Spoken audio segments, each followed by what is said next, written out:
Assalamualaikum warahmatullahi wabarakatuh. Puji serta syukur marilah kita panjatkan kepada Allah Subhanahu wa Ta'ala yang telah memberikan kita beribu-ribu nikmat. Tidak lupa salawat serta salam marilah kita junjungkan kepada Nabi besar Nabi Muhammad SAW beserta keluarganya, sahabatnya, dan para pengikutnya. Semoga kelak kita semua mendapatkan syafaat dan petunjuk di hari akhir nanti. Amin amin ya rabbal alamin. Pertama-tama yang saya hormati Bapak Hadi Prana Abadi selaku dosen pendidikan agama di Universitas Pamulang dan teman-temanku sekalian. Izinkan saya memperkenalkan diri. Nama saya Eka Sri Hastuti dari kelas 01 Sake 003 Prodi S1 Akuntansi. Pada kesempatan hari ini saya akan mempresentasikan tentang kerangka dasar agama Islam, yaitu akhlak. Apa sih itu akhlak? Kalian tahu apa itu akhlak? Akhlak menurut bahasa diambil dari bahasa Arab yaitu khulukon, artinya pengarai, tabiat atau adat, atau juga dari kata kholkun yang artinya kejadian, buatan, atau ciptaan. Secara istilah, menurut Imam Al-Ghazali, akhlak merupakan tingkah laku yang melekat pada diri seseorang yang dapat memicu perbuatan baik tanpa mempertimbangkan pikiran terlebih dahulu. Jadi akhlak itu dilakukan secara spontan. Jadi gak usah kita merangkai atau memikirkan hal-hal baik yang harus kita lakukan hari ini. Jadi akhlak itu secara spontan kita lakukan, baik itu hal yang baik atau yang buruk. Sedangkan pengertian akhlak secara terminologi, yang pertama ada akhlakun, artinya suatu kondisi jiwa yang memberikan dorongan untuk melakukan perbuatan-perbuatan baik yang perbuatan positif ataupun negatif tanpa memerlukan pemikiran. Jadi yang tadi saya sudah jelaskan, akhlak itu secara spontan dilakukan, tidak harus merangkai apa yang harus kita lakukan hari ini. Oh tidak, pasti akhlak itu walaupun positif ataupun negatif kita melakukan secara spontan. Yang kedua ada akhlak adalah merupakan sifat yang tumbuh dan menyatu pada diri seseorang. Jadi sifatnya ada yang baik, ada yang buruk. Sifat yang baik itu apa? Sifatnya sabar, dia memiliki kasih sayang, dia mau tolong menolong gitu. Ataupun sebaliknya, seperti pemarah, benci, dendam, iri, dengki, sehingga mereka semua yang melakukan sifat-sifat negatif ini bisa memutuskan hubungan tali silaturahmi antara keluarga, saudara, teman, ataupun lingkungannya. Yang ketiga, akhlak adalah kelakuan yang timbul dari hasil perpaduan antara nurani, pikiran, perasaan, bawaan, dan kebiasaan yang membentuk suatu kesatuan tindakan akhlak yang ditaati dan dalam kenyataan hidupnya sehingga dapat membedakan mana yang baik dan mana yang buruk. Jadi kita harus bisa membedakan mana akhlak yang baik, mana akhlak yang buruk. Misalkan kita tahu ini akhlak yang baik, berarti kita lakukan. Jika tidak atau itu negatif, kita harus menghindari atau tidak melakukannya sama sekali. Yang terakhir, akhlak adalah sifat yang tertanam dalam jiwa yang timbul macam-macam perbuatan dengan gampang dan mudah tanpa memerlukan pertimbangan dan pikiran. Yang tadi saya sudah jelaskan. Yang pertama juga sama, akhlak itu dilakukan secara spontan, tidak merangkainya terlebih dahulu. Akhlak merupakan bentuk jamak dari kata khuluk yang bermakna adat, kebiasaan, pengarai, tabiat, watak, dan adab atau sopan santun dan agama. Di dalam Al-Quran penggunaan kata khuluq itu sebanyak 1 kali. Kata akhlak tidak pernah digunakan dalam Al-Quran kecuali untuk menunjukkan pengertian budi pekerti. Di sini ada hadis riwayat At-Tirmidzi yang artinya yang paling banyak memasukkan ke dalam surga adalah orang yang bertakwa kepada Allah dan akhlak mulia. Jadi kita dituntut berakhlak mulia karena apa? Allah menyenangi akhlak mulia tersebut. Apa itu akhlak mulia? Saya akan jelaskan di slide selanjutnya. Akhlak dibagi menjadi 2. Yang pertama ada akhlak mahmudah dan akhlak mazmumah. Yang pertama yang saya akan jelaskan adalah akhlak mahmudah. Apa itu akhlak mahmudah? Akhlak mahmudah adalah akhlak yang baik dan terpuji, baik berakhlak kepada Allah, manusia, lingkungan, dan lain-lain. Akhlak mahmudah adalah akhlak yang sangat dianjurkan atau disenangi Allah Subhanahu wa Ta'ala karena berlaku baik adalah anjurannya. Dalam Islam, orang yang kita patut teladani adalah Nabi Muhammad SAW. Beliau merupakan manusia pilihan yang patut dicontoh dan diteladani di kehidupan sehari-hari. Di dalam Al-Quran beliau mendapatkan sebutan uswatun hasanah, suri tauladan yang baik. Jadi kita harus patut meneladani sifat-sifatnya, kebiasaannya, atau kita bisa bilang sunnah-sunnah Rasulnya. Kemudian di sini ada sifat-sifat akhlak mulia. Yang pertama ada al-amanah, setia, jujur, dapat dipercaya. Yang kedua as-sidqu, yang berarti benar atau jujur. Al-adl atau adil. Al-afu, pemaaf. Al-alifah, disenangi. Al-wafa, menepati janji. Al-haya, malu.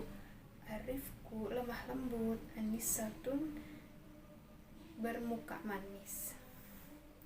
Akhlak dalam Islam mulai dari akhlak yang berkaitan dari diri pribadi, keluarga, sanak famili, tetangga, masyarakat. Lalu akhlak yang berkaitan dengan flora dan fauna, sehingga akhlak yang berkaitan dengan alam yang luas ini. Di atas itu semua akhlak yang berkaitan dengan hubungan manusia kepada Allah. Jadi di sini ada Quran surat Al-Qalam ayat 4 yang berbunyi Bismillahirrahmanirrahim. Wa innaka la'ala khuluqi azim. Dan sesungguhnya engkau Muhammad benar-benar berakhlak agung. Jadi panutan kita untuk berakhlak mulia adalah Nabi besar kita Nabi Muhammad SAW. Oke, di sini ada akhlak terhadap Allah. Banyak cara yang dapat kita lakukan dengan berakhlak kepada Allah. Yang pertama itu tidak menyekutukannya. Terdapat dalam Quran surat An-Nisa ayat 116 yang artinya sesungguhnya Allah tidak mengampuni dosa mempersekutukan sesuatu dengannya, dan Dia mengampuni dosa yang selain syirik bagi siapa yang dikehendakinya. Barang siapa yang mempersekutukan sesuatu dengan Allah, maka sesungguhnya ia telah sesat sejauh-jauhnya. Jadi kita tidak boleh menyekutukan Allah. Jadi Allah hanya Dialah yang memberikan kita kehidupan, nikmat sehat, nikmat panjang umur, dan lain sebagainya. Yang kedua adalah bertakwa kepadanya. Terdapat di Quran surat An-Nur ayat 54 yang artinya katakanlah, taatlah kepada Allah dan taatlah kepada Rasul-Nya. Dan jika kamu berpaling, maka sesuatu kewajiban Rasul itu adalah apa yang dibebankan kepadanya. Dan kewajiban kamu sekalian adalah semata-mata apa yang dibebankan kepadamu. Dan jika kamu taat kepadanya, niscaya kamu mendapatkan petunjuk. Dan jika tidak lain, kewajiban Rasul itu melainkan menyampaikan amanat Allah dengan terang. Yang ketiga ada ridho dan ikhlas dengan keputusannya. Terus yang keempat ada bersyukur terhadap segala nikmat. Yang terakhir ada memohon ampun dan kembali kepadanya. Itu kita bertakwa kepada Allah juga salah satu contoh berakhlak mulia, berakhlak kepada Allah, menaati segala perintahnya, beribadah kepadanya, berzikir, berdoa, tawakal, tawadu, dan ridho. Terus yang kedua ada akhlak terhadap sesama manusia. Bentuk akhlak terhadap manusia itu ada banyak. Yang pertama itu ada husnuzon, berbaik sangka. Jadi jika orang melakukan sesuatu, kita harus berbaik sangka, jangan berburuk sangka, jangan suudzon, kita harus husnuzon. Yang kedua ada tasamu, itu saling menghargai, seperti kita menghargai orang tua, guru, ataupun lain-lain. Ketiga ada ta'awun, tolong menolong, gotong royong. Jadi kita misalkan teman kita perlu bantuan kita tolong. Jika ada saudara kita yang perlu, kita tolong. Jangan ngapain sih minta tolong gitu, jangan ya, kita harus tolong menolong. Adab-adabnya juga ada di sini, kayak perilaku sopan santun, itu tidak memasuki ke rumah orang lain tanpa izin, jadi main masuk aja gitu, jangan. Kita harus kayak assalamualaikum, ini ada si ini nggak, boleh masuk gak, kayak gitu. Yang kedua berkata jujur dan benar, kita harus jujur.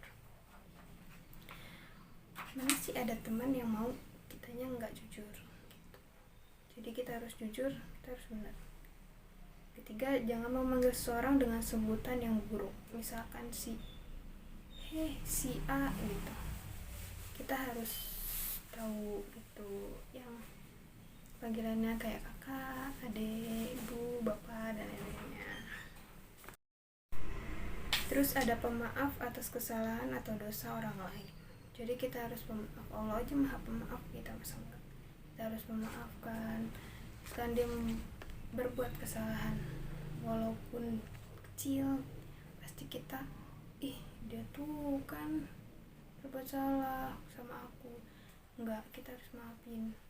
Walaupun besar atau kecil kesalahan mereka, kita harus maafin. Allah aja mengajarkan kita harus jadi orang yang pemaaf. Nih, ada di Quran surat Al-Imran ayat 134 yang artinya yaitu orang-orang yang menafkahkan hartanya baik di waktu lapang maupun sempit, dan orang-orang yang menahan amarahnya dan memaafkan kesalahan orang. Allah menyukai orang-orang yang berbuat kebajikan. Tuh, di situ sudah digaris bawahi adalah Allah menyukai orang-orang yang berbuat kebajikan, yang kebaikan. Kita harus memaafkan, sopan santun. Terus yang selanjutnya ada menolong orang lain yang membutuhkan, yang tadi saya sudah jelaskan terhadap tetangga. Misalkan dia memerlukan bantuan, kita bantu. Memerlukan kayak meminta tolong, kita tolong. Selagi kita bisa, kita tolong. Di sini ada hadis riwayat Bukhari yang artinya barang siapa beriman kepada Allah dan hari akhir, hendaklah memuliakan tetangganya. Terus yang ketiga ada akhlak terhadap lingkungan, seperti menjaga semuanya, jangan membunuh binatang. Terus jangan pokoknya memelihara, mengayomi, dan membimbing setiap makhluk sebagai mencapai tujuan penciptaannya. Binatang dan tumbuh-tumbuhan itu benda-benda tak bernyawa, semuanya diciptakan oleh Allah dan menjadi miliknya, serta semua memiliki tergantungan kepadanya. Keyakinan ini akan mengantarkan seorang muslim untuk menyadari bahwa semua adalah umat Tuhan yang harus diperlakukan secara wajar. Sini Allah berfirman di Quran surat Al-Hasyr ayat 5 yang artinya Apa saja yang kamu tebang dari pohon kurma milik orang-orang kafir atau yang kamu biarkan tumbuh berdiri di atas pokoknya, maka semua itu adalah dengan izin Allah, dan karena Dia hendak memberikan kehinaan kepada orang-orang fasik. Jadi kita harus memeliharanya, memperlakukannya secara baik, enggak nebang pohon sembarangan, terus perlakukan hewan dengan keji atau membunuhnya bahkan. Yang selanjutnya ada akhlak mazmumah. Apa itu akhlak mazmumah? Akhlak mazmumah adalah akhlak yang tercela, akhlak yang paling dibenci oleh Allah, dan seorang muslim harus menjauhkan dan bahkan menghindari dari akhlak tersebut. Berbagai macam akhlak tercela diantaranya yaitu egois, melacur, dusta, khianat, aniaya, mengumpat, dengki, mengingkari nikmat, ingin dipuji, adu domba, berbohong, takabur, dan lain sebagainya. Jadi contohnya kayak gini, seperti kita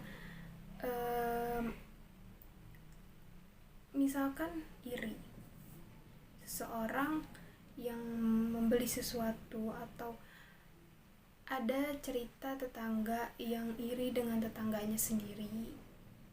Terus misalkan tetangganya itu membeli sesuatu dan dia tuh nyinyir, atau kenapa sih kok dia bisa, kok dia ini, kok ini. Tidak, kita tidak boleh. Kita harus berpikir husnuzon. Oh, dia perlu, oh dia mampu. Bukannya kita harus dia beli ini, besok saya mau juga beli. Oh tidak, kita harus husnuzon juga ya. Bukannya dia ingin dipuji, bukannya dia ingin terlihat ada semuanya, tapi dia perlu. Kita harus berpikir positif, jangan berpikir negatif. Kayak kita harus berpikir positif tuh apa? Oh, dia membeli sesuatu itu karena perlu, atau oh dia menginginkan sesuatu karena perlu. Oh, dia perlu nih, ya udahlah, nggak apa-apa. Jangan dia ngebeli sesuatu nih gosip. Jadi akhlak mazmumahnya ada, akhlak tercelanya ada, muncul lagi, udah iri, dengki, gosip lagi. Jangan. Kita harus berpikir positif atau berpikir yang oh dia perlu nih, oh ya udah biarin aja. Jangan dia beli sesuatu dari mana nih. Enggak, jangan kayak gitu ya. Jadi kita harus husnuzon, berbaik sangka, dan harus berpikir positif. Akhlak tercela itu udah jelas akhlak yang dibenci oleh Allah. Jika nih misalkan kita di gosipin, misalkan gini, kita harus memakai akhlak yang mudah, akhlak terpuji. Kita udah diemin, biarin ya, jangan kita dia gosip. Jadi kan kita sama-sama memiliki akhlak mazmumah. Kita kan dianjurkan untuk memiliki akhlak yang terpuji, akhlak mahmudah. Jadi itu contohnya. Jadi kita harus memiliki akhlak yang mahmudah, jangan akhlak yang mazmumah. Selagi kita bisa memiliki akhlak yang baik, kenapa harus memiliki akhlak yang buruk? Terus yang selanjutnya, apa sih manfaat mempelajari akhlak? Manfaatnya itu mempersiapkan manusia-manusia yang beriman, yang selalu beramal soleh. Yang kedua, mempersiapkan insan beriman dan soleh yang menjalani hidupnya sesuai dengan ajaran Islam. Yang ketiga, mempersiapkan insan beriman dan soleh yang bisa berinteraksi secara baik dengan sesamanya, baik dengan orang muslim maupun non muslim. Jadi kita harus saling menghargai. Kita nggak boleh membedakan mana yang muslim dan mana yang non muslim. Kita harus berteman walaupun dia non muslim. Kita harus bisa bertoleransi. Yang keempat, mempersiapkan insan beriman dan soleh yang mampu dan mau mengajak orang lain ke jalan Allah. Jadi kita harus berteman dengan orang yang baik, dengan orang yang ingat sama Allah. Jangan orang yang gak ingat, kayak melakukan sesuatu yang hal buruk. Kayak misalkan ini dilarang, dia bilang enggak, kan gak ketahuan. Itu gak boleh. Kita harus harus memilih teman yang baik atau teman yang beriman kepada Allah.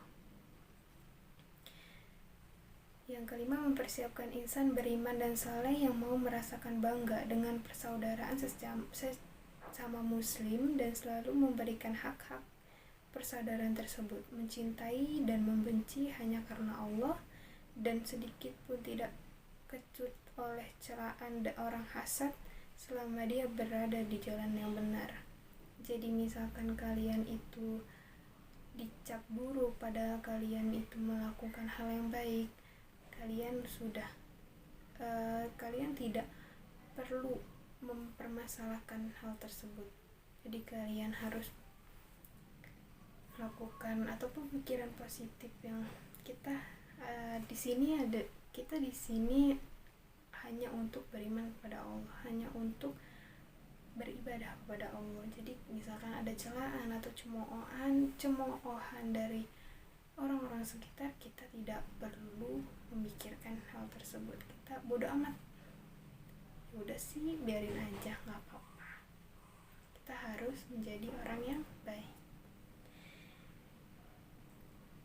Oke, selanjutnya mempersiapkan insan beriman dan saleh yang merasa bahwa dia adalah bagian dari umat Islam yang berasal dari daerah, suku, dan bahasa, atau insan yang siap melaksanakan kewajiban yang harus ia penuhi demi seluruh umat Islam selama dia mau.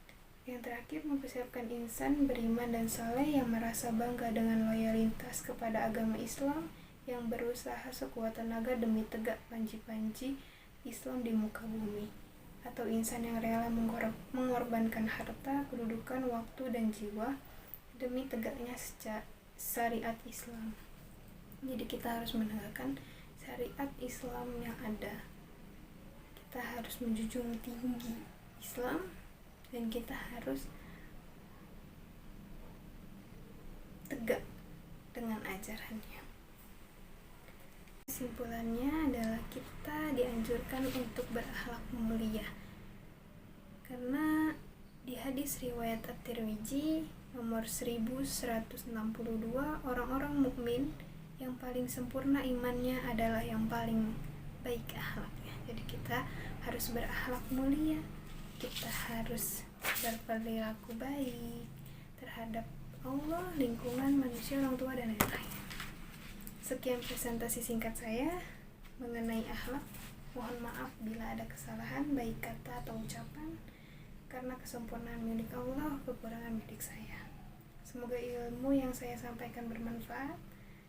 Jangan lupa komen, like, and subscribe. Assalamualaikum warahmatullahi wabarakatuh.